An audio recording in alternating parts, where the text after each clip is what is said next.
جی بسم اللہ الرحمن الرحیم. السلام علیکم. Welcome to Rifa international online classes. میں آپ کا انسٹرکٹر کیسر افتخار حاضر ہے.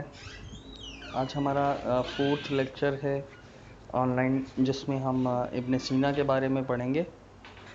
آپ کا نام ابو علی حسین بن عبداللہ بن حسن بن علی بن سینا ہے. آپ شیخ ابو علی سینا کے نام سے مشہور ہیں. یورپ میں آپ کو ایوسینا کے نام سے جانا جاتا ہے. جب آپ 6 برس کی عمر تھی جب آپ کی اپنے والد کے ہمراہ آپ بخارا پہنچے. ان دنوں بخارا علوم و فنون کا مرکز تھا. 10 سال کی عمر میں قرآن مجید حفظ کیا. یاد رکھیے گا، بخارا وہ جگہ تھی جہاں پر بہت سے مسلم مفکر جو ہیں وہ جا کر علم حاصل کرتے تھے. یعنی کہ وہ ان دنوں بہت مشہور تھا، چاہے وہ علم ہے چاہے وہ فن کی دنیا سے ریلیٹڈ ہے. 10 سال کی عمر میں آپ نے قرآن مجید حفظ کیا.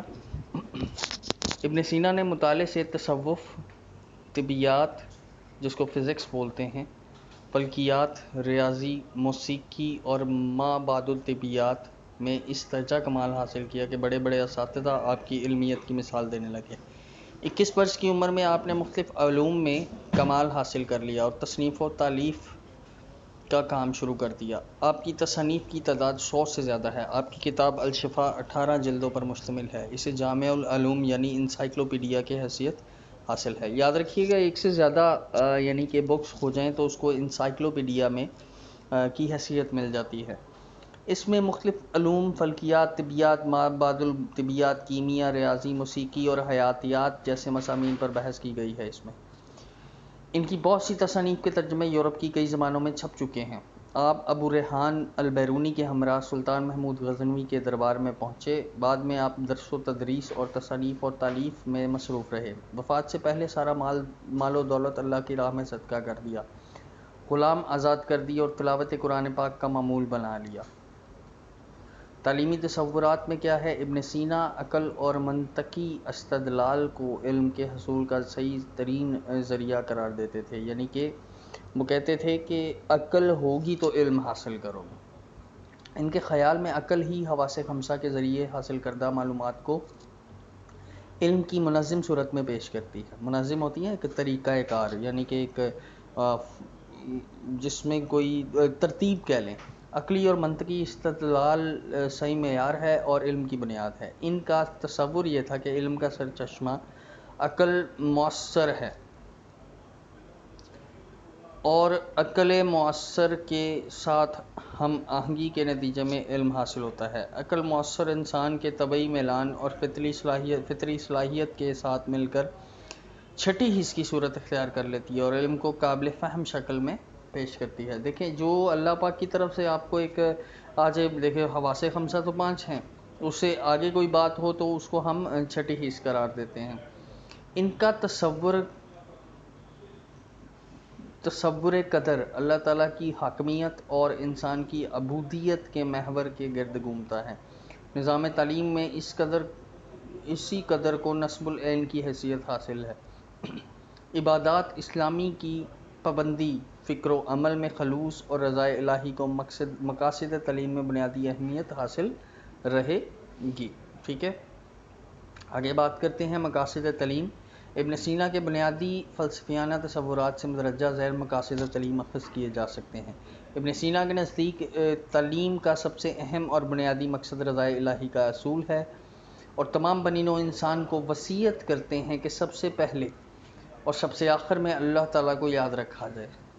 ذہنی صلاحیتوں کو اجاگر کرنا ان کے نزدیک ایک اہم مقصد تعلیم ہے، کیونکہ ان کے نزدیک علم حاصل کرنے کا سب سے مؤثر ذریعہ عقل ہے.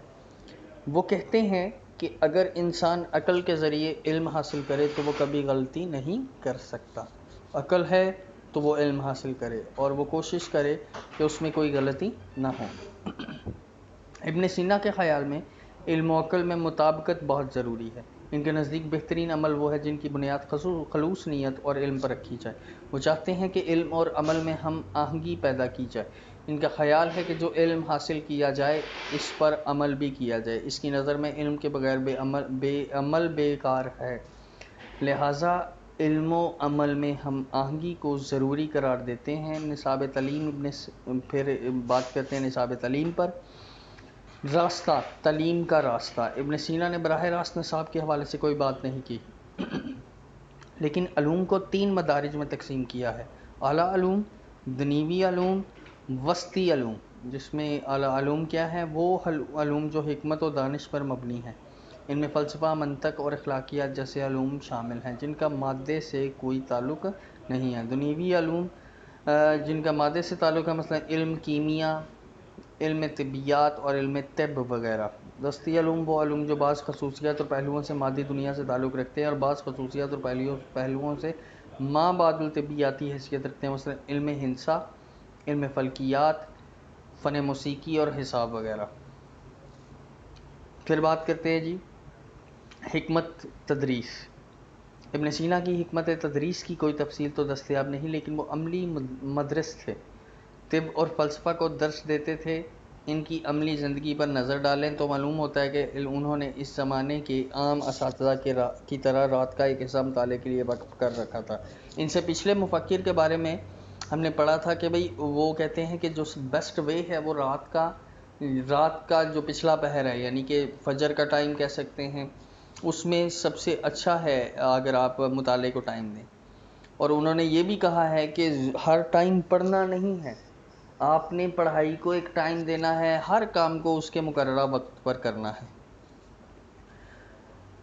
پھر طلباء کے لیے ان کی ہدایات یہ تھیں کہ ریاکاری سے بچیں اور خلوص نیت سے علم حاصل کریں، اسلامی عبادات اور شعائر کی پابندی کریں جس میں نماز اور روزہ شامل ہیں۔ جسمانی صحت کے لیے ضروری ہے کہ لذتوں کا استعمال بلا ضرورت نہ کیا جائے۔ عقل اور سعادت کے حصول کے لیے دنیا و مافیہ سے بے نیازی ضروری ہے۔